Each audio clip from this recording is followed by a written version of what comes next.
Куќата за зимување. Ова се случи минатата зима. Јас и моето семејство, заедно со мојата другарка и мајка и на другарка ми, заминавме на зимување. Додека одевме, догледавме една куќичка. Мојата мајка предложи тука да се сместиме. Сите прифатија освен јас. Не сакав, бидејќи таа куќа ми изгледаше сомнително и многу страшно. Ама сепак ме убедија. Скоро цел ден се санкавме и се групиравме во снегот, но дојде вечер, она од што најмногу се плашев.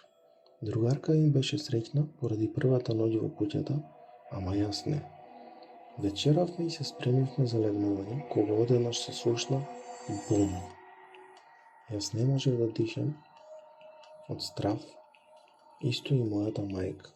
Другарка ми рече да не се секирам и ми рече дека сигурно некоја гранка паднала надвор.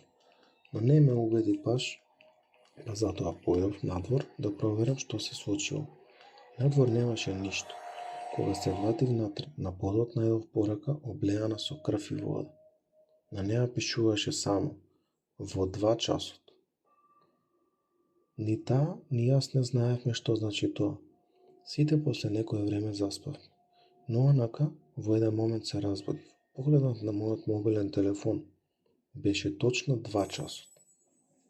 Вратата од собата полека се отвараше и по неколку секунди сама се затвори. Се околу мене беше црно. Осетив мирис на крв.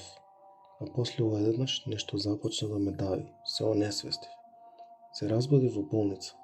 Мојот татко беше покрај мене и ми рече дека само мене ме пронашле во онаа куќа.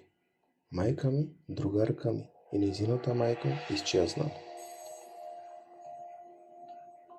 Оваа кратка хорор приказна е преземена од Facebook страната Хорор приказни. За повеќе вакви приказни, заследете не, оставете лајк и коментар. Поздрав!